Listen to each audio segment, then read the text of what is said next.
Laban lang sa hamon ng buhay dahil sa bawat araw na ating paglalakbay ay mayroon Panginoon na sa ating gumagabay. For sa video kabagtas, samahan nyo naman ako dahil pupunta na naman tayo sa Uma kung saan kami magkukupra. At dahil kulang kami sa kagamitan, ay nanghiram na lang kami ng paplawan o pambalat ng niyog. Kaya kinuha na lang namin ito kung saan nakalagay. Medyo malayo rin ang lalakarin namin ngayon, pero sa isang oras namin na paglalakad ay nakarating na kami. Kaya sinimulan ko na kaagad magbalat ng niyog para matapos kaagad ito at makaabot pa sa medyo malmal na presyo. Paalala nga pala sa lahat na kung magbabalat tayo ng niyog o magbubunot, mas maganda kung nakaglabs tayo. Dapat rin nakapinunyos tayo para hindi tayo masugatan. At dahil mainit ang panahon, kaya tinanggal ko lang aking gamit habang nagtatrabaho. At habang nagbabalat naman ako, ang dalawa naman na kasama ko ay namumove ka na para mabilis ang trabaho. Kaya ang bawat isa sa amin ay kanya-kanyang ginagawa. At dahil medyo marami-rami ito, kaya naisip namin na gawin naming dalawang salang. Ang lunan kasi namin medyo maliit kaya hindi ito magkakasya. Nasa 300 na yung nabalatan ko. At ang pagbiyak naman ay irilagin na ito. At dahil nakaramdam na ako ng pagod, ay nagpahinga muna ako. At habang nagpapahinga naman ako sa aking pagbubunot, ay inayos ko kaagad ang biniyak at final ko muna. Kailangan kasi na madaliin na ito dahil nagkakalayo na. At para sa pag-uwi namin mamaya ay meron na akong dala. Medyo malaki rin kasi ang gasto kung magsusuhol pa tayo. Dahil 5 pesos rin ang bayad dito per kilo. At isang oras rin mahigit ang lalakarin mo. Sa oras na tiniim ay nagharing muna ako para isayang muna ang bigas naming dala. At hindi naman nagtagal ay naluto na ito. Kaya kumain na kami kaagad ng mga kasama ko. At dahil kaunti lang ang tuyo na aming nabili ng 20 pesos, kaya nagbalat na lang ako ng pinya. Ang pinya kasi ay ginagawa naming ulam kapag wala kaming dala.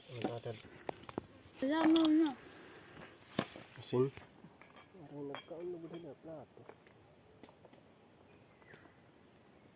Dalam bulan kebungkus.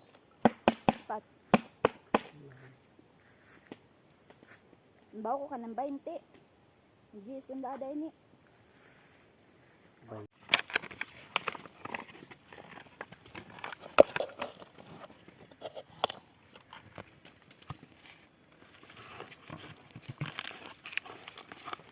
Terus, dali man la iton.